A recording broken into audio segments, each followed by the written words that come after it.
गुरुर्ब्रह्मा गुरुर्विष्णु गुरुर्देवो महेश्वरः गुरुर्साक्षात् परब्रह्म तस्मै श्री गुरुवे नमः। ॐ गजाननं भूतगणाधिसेवितं कपितजम्बुफलचारुभक्षणं उमासुतं भोगविनाशकारिकं नमामि विघ्नेश्वरपादपङ्कजं। सच्चिदानन्दरूपाय विश्वोत्पत्त्यादिहेतवे तापत्रे विनाशाय श्रीकृष्णाय वयं नमः। आज हम आपको श्रीमद्भागवत महापुराण में परशुराम जी के द्वारा क्षत्रिय संहार और विश्वामित्र जी के वंश की कथा सुनाते हैं। तो आप सभी ध्यानपूर्वक कथा को श्रवण करेंगे और धर्म लाभ प्राप्त करेंगे।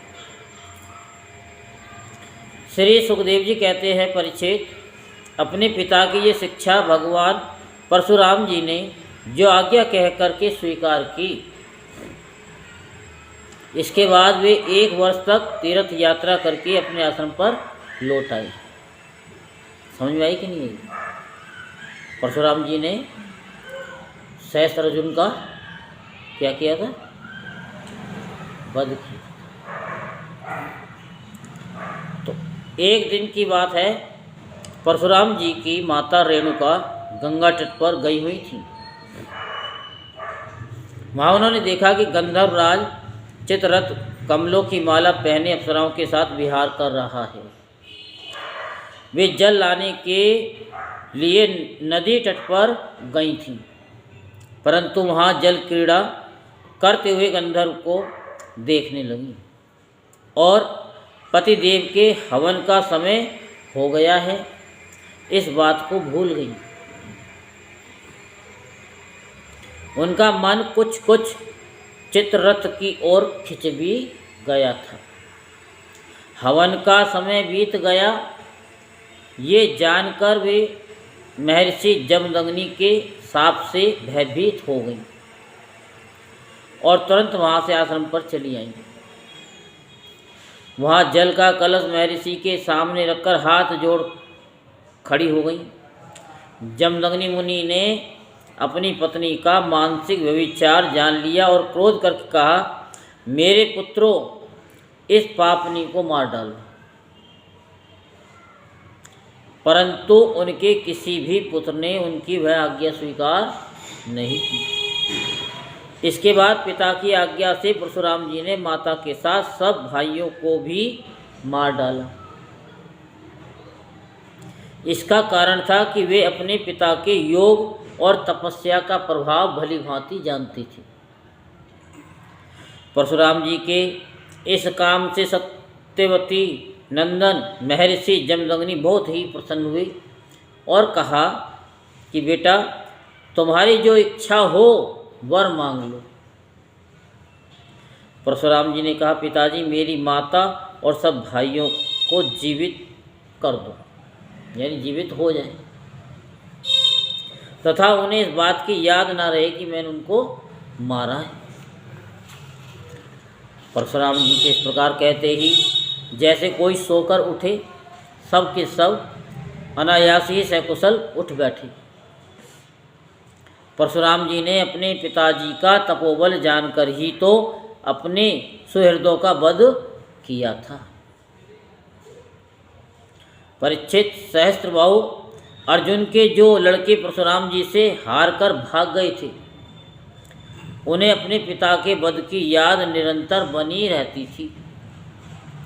कहीं एक क्षण के लिए भी उन्हें चैन नहीं मिलता था। एक दिन की बात है, परशुराम जी अपने भाइयों के साथ आश्रम से बाहर वन की ओर गए हुए थे। ये अवसर पाकर वैर साधने के लिए सहस्त्रबाहु के लड़के वहाँ आ पहुँचे। उस समय महर्षि जमदग्नि अग्निशाला में बैठे हुए थे और अपनी समस्त वृत्तियों से पवित्र कीर्ति भगवान के ही चिंतन में मग्न हो रही थी। उन्हें बाहर की कोई सुध न थी। उसी समय उन पापियों ने जमदग्नि ऋषि को मार डाला।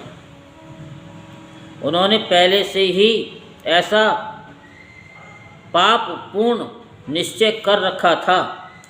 परशुराम जी की माता रेणुका बड़ी दीनता से उनसे प्रार्थना कर रही थी, परंतु उन सबों ने उनकी एक न सुनी।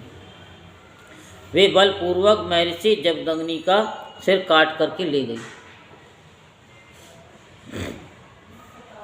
परीक्षित वास्तव में वे नीच क्षत्रिय अत्यंत क्रूर थे। सती रेणुका का दुख और शोक से आतुर हो गईं। वे अपने हाथों अपनी छाती और सिर पीट पीट कर जोर जोर से रोने लगी। परशुराम, बेटा परशुराम, शीघ्र आओ। परशुराम जी ने बहुत दूर से माता का हा राम ये करुण क्रंदन सुन लिया। वे बड़ी शीघ्रता से आश्रम पर आए और वहाँ आकर देखा कि पिताजी मार डाले गए हैं। परीक्षित, उस समय परशुराम जी को बड़ा दुख हुआ।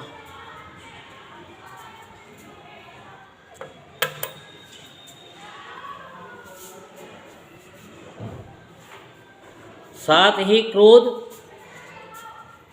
असहिष्णुता, मानसिक पीड़ा और शोक के वेग से वे अत्यंत मोहित हो गए। हाय पिताजी, आप तो बड़े महात्मा थे। पिताजी, आप तो धर्म के सच्चे पुजारी थे। आप हम लोगों को छोड़कर स्वर्ग चले गए। इस प्रकार विलाप कर उन्होंने पिता का शरीर तो भाइयों को सौंप दिया और स्वयं हाथ में फरसा उठाकर क्षत्रियों का संहार कर डालने का निश्चय किया। परीक्षित, परशुराम जी ने महिष्मती नगरी में जाकर सहस्त्रबाहु अर्जुन के पुत्रों के सिरों से नगर के बीचों बीच एक बड़ा भारी पर्वत खड़ा कर दिया।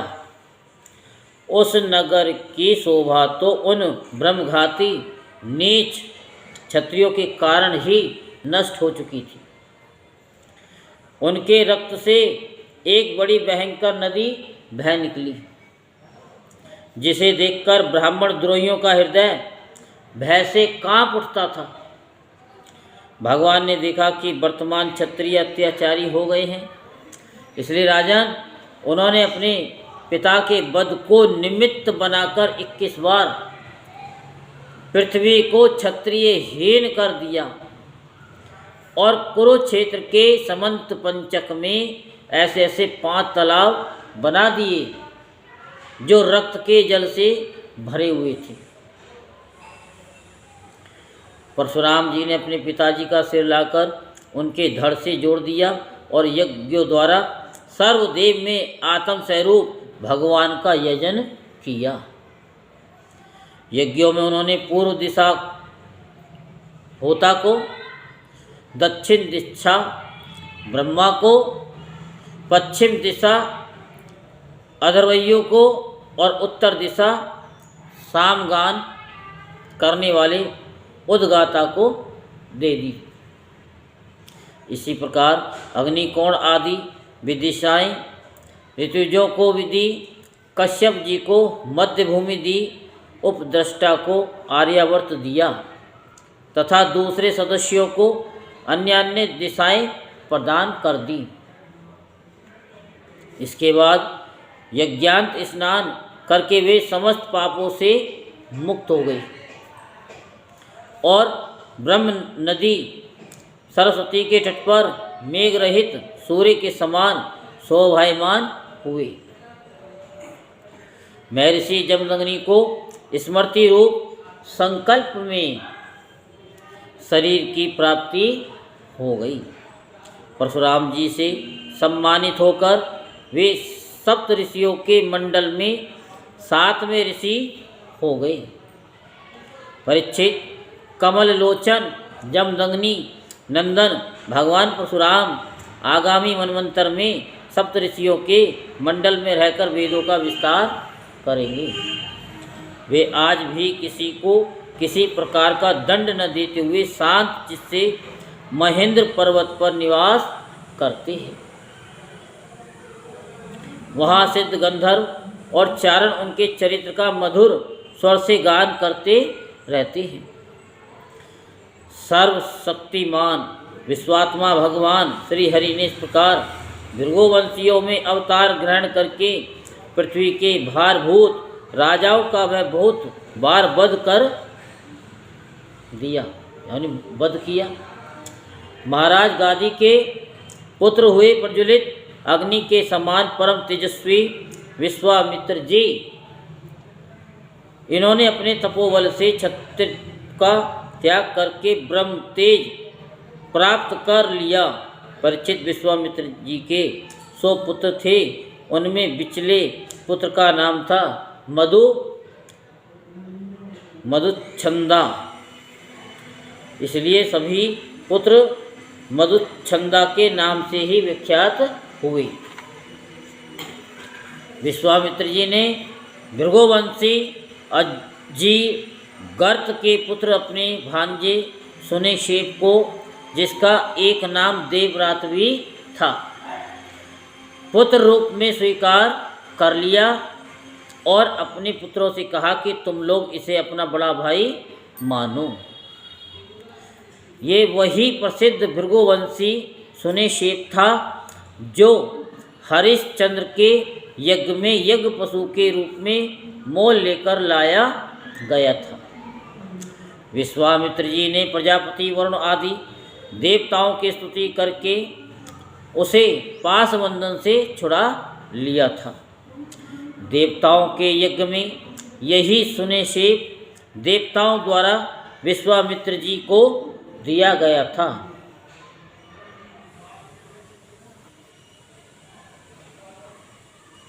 अतः देवे राते हैं। इस व्युत्पत्ति के अनुसार गादी वंश में ये तपस्वी देवरात के नाम से विख्यात हुआ। विश्वामित्र जी के पुत्रों में जो बड़े थे उन्हें सुनेशेप को बड़ा भाई मानने की बात अच्छी न लगी। इस पर विश्वामित्र जी ने क्रोधित होकर उन्हें शाप दे दिया कि दुष्टों, तुम सब मलिच्छ हो जाओ। इस प्रकार जब 49 भाई मलिच्छ हो गए, तब विश्वामित्र जी के बिचले पुत्र मधुच्छंदा ने अपने से छोटे 50 भाइयों के साथ कहा, पिताजी, आप हम लोगों को जो आज्ञा करते हैं हम उसका पालन करने के लिए तैयार हैं। ये कहकर मधुच्छंदा ने मंत्र दृष्टा सुनेशेप को बड़ा भाई स्वीकार कर लिया और कहा कि हम सब तुम्हारे अनुयायी छोटे भाई हैं। तब विश्वामित्र जी ने अपने इन आज्ञाकारी पुत्रों से कहा, तुम लोगों ने मेरी बात मानकर मेरे सम्मान की रक्षा की है, इसलिए तुम लोगों जैसे सुपुत्र प्राप्त करके मैं धन्य हुआ। मैं तुम्हें आशीर्वाद देता हूँ कि तुम्हें भी सुपुत्र प्राप्त होंगे। मेरे प्यारे पुत्रों, ये देवरात सुनेशेप भी तुम्हारे ही गोत्र का है, तुम लोग इसकी आज्ञा में रहना। परीक्षित, विश्वामित्र जी के अष्टक, हारित, जय और क्रतुमान आदि और भी पुत्र थे। इस प्रकार विश्वामित्र जी की संतानों से कौशिक गोत्र में कई भेद हो गए और देवरात को बड़ा भाई मानने के कारण उसका प्रवर ही दूसरा हो गया। बोलो वृंदावन बिहारी लाल की जय। बोलो बांके बिहारी लाल की जय। जय श्री राधे श्याम, जय जय श्री राधे श्याम, जय जय श्री राधे च